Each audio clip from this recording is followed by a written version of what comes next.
So you want to get really good grades in college and a high GPA, especially in STEM. I mean, the advice that I'm going to tell you in this video applies to any discipline, but my experience is in STEM, and it applies really to anyone.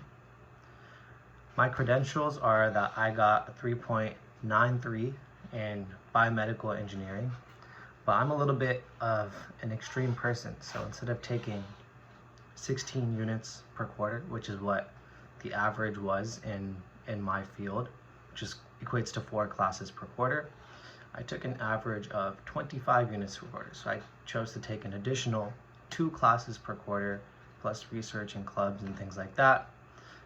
Ended up getting a 3.93, a few A minuses here and there, but the advice that I'm going to give will help you get as high of a GPA as possible, and I truly believe anyone can get a 4.0 in college.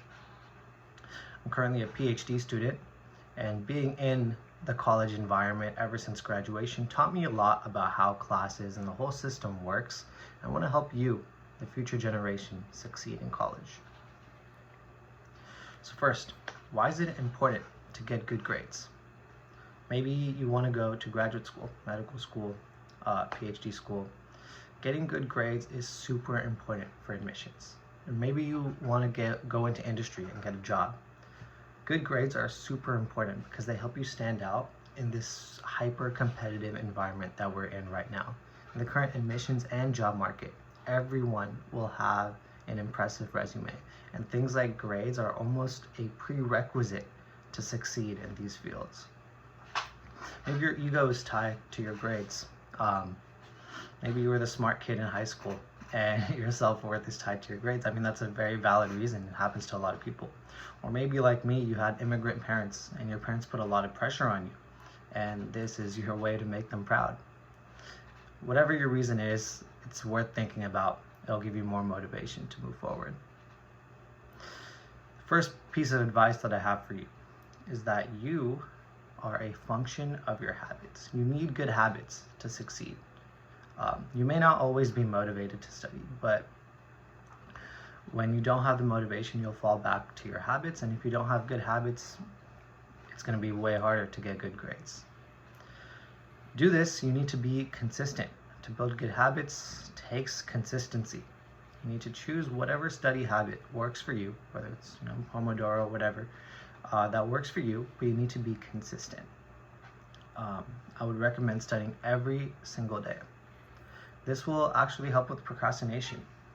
You may think that you're more productive in that last day before an exam or the last day before the homework's due, but it's just not true. If you start every single day, you'll still have that productive period right before the exam. You'll just be that much more prepared.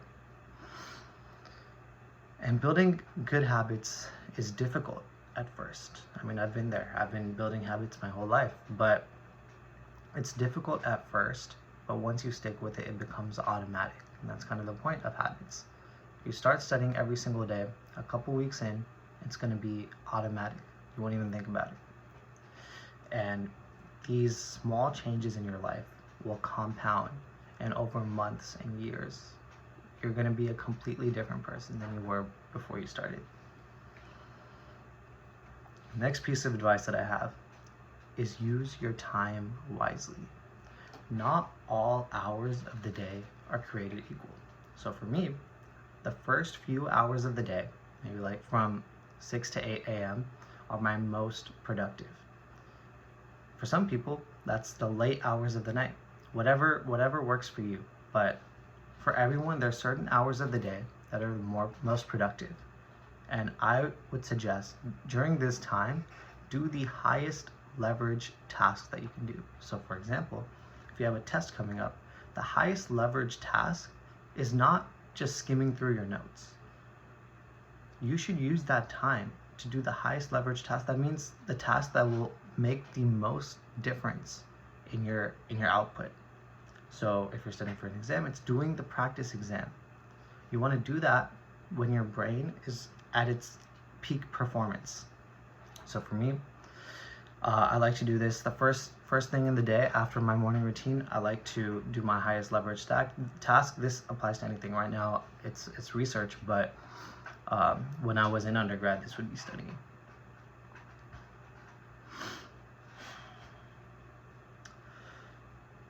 I honestly recommend the morning hours, especially because there's this saying called "eat that frog," and the idea is if you start your day off doing your most difficult task, it just sets the tone for your day, and the rest of your day becomes infinitely easier.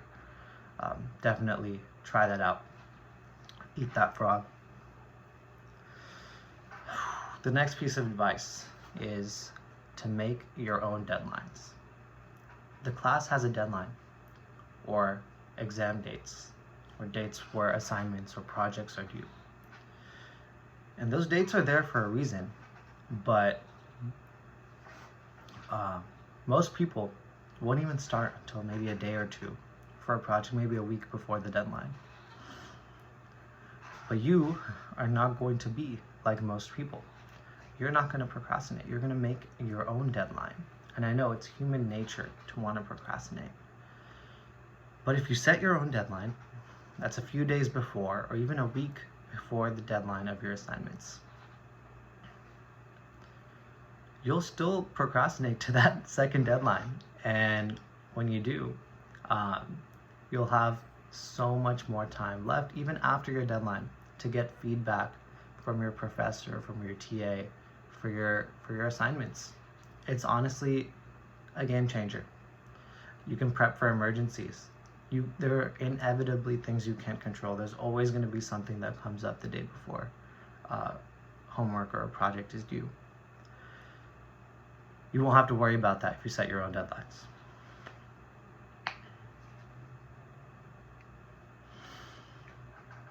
Again, about procrastination, it honestly just doesn't work. You may think you're doing your best work when you're under pressure. Honestly, that's just a cope. You do just as good work when you've not procrastinated than when you do procrastinate. If anything, you'll be more stressed, your mind will be clouded, you'll get something done at the last minute, but it's not going to be your best work. Just trust me on this. My next tip for you is to use your resources. You're going to a university which has tons of resources for you to succeed. Your professors and your TAs honestly probably know a lot more than you, so you should try to learn what you can from them. If you have a question in class, just ask it. It may be weird at first, social anxiety or whatever, but you'll get used to it. The only way to get better is by doing it. Maybe you can set a goal for yourself. Maybe this week I'm going to ask one question. Then you keep doing it. You keep asking one question until you stop getting the social anxiety for it.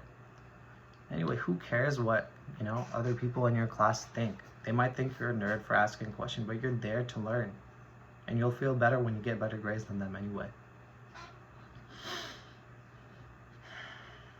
Having friends in your classes is a super underrated, but honestly amazing resource. People share knowledge and they share resources, and typically people only share it with their friends. It's maybe not ideal, but it's just the truth. Also, having friends in your classes helps you stay motivated, especially if they're on a similar mission as you.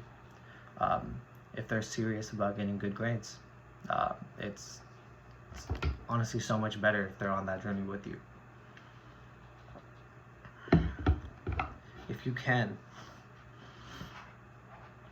find past exams and problem sets from your classes and practice with those.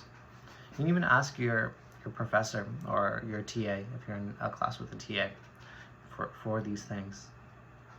More often than not, they will be happy to send you additional material, and you can use that to practice. That could be your high leverage task that you do first thing in the morning, and you do that for enough weeks in a row, you're gonna see the difference. It's gonna be night and day.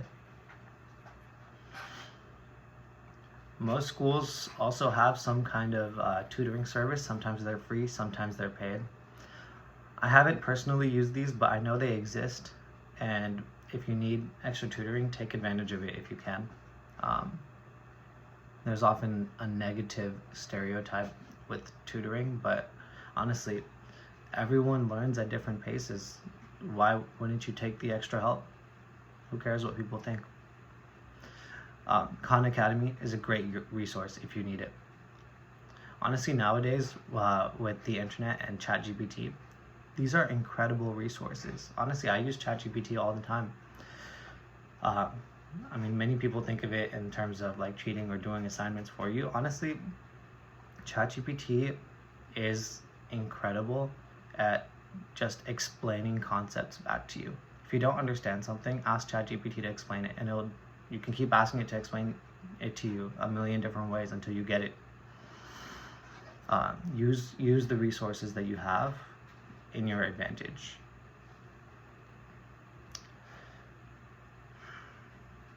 Exams are another part of getting good grades. Honestly, that deserves its own video. I'll make that pretty soon. The next thing you need to do is, if you want your mind to work for you, you need to treat your mind right. You need to prioritize your sleep. The current culture that I see in academics is ridiculous. There's like no value given to sleep. People think it's better to be sleep deprived. That, it honestly makes no sense. People kind of brag about how little sleep they're getting in order to study. But if you want your mind to be in peak form, give it the rest that it needs. And you won't have to have those sleepless nights if you follow my previous advice and set your own deadlines and do your work in your most productive hours of the day. Chances are, those late nights are not your most productive hours. You could probably do just as much work in half the time if you did it in the morning or during the day.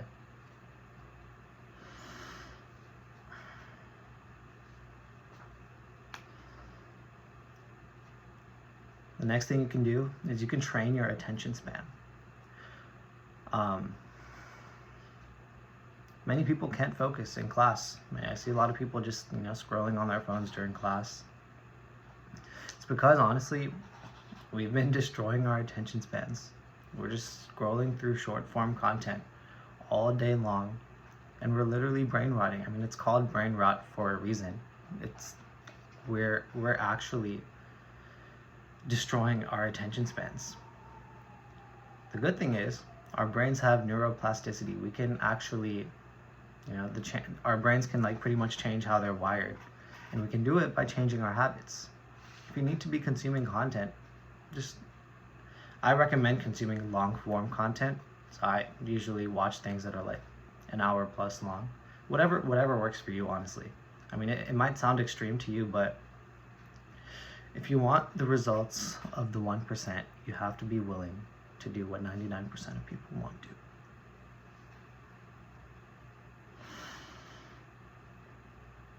The final thing that you need to think about, if you want to get good grades, you need to think about why you're in college. College is an amazing opportunity, but maybe you're in here just because your parents want you to. At the end of the day, college is the intermediate time between really childhood and adulthood. The choices that you make in college will shape the person that you become. And keep that in your mind and make good choices. The academic environment, as much as we like to complain, is honestly quite amazing. There's so many cool things that are happening on campus, and professors are experts in their field, taking time out of their day to teach you. They don't have to teach you, but they do. The least you can do, honestly, is pay attention. And honestly, the biggest tip I can give is be curious. If you're curious, you'll get rewarded. That's kind of just how college works, the way I see it. Anyway, if you're serious about good grades, follow my advice. Good luck.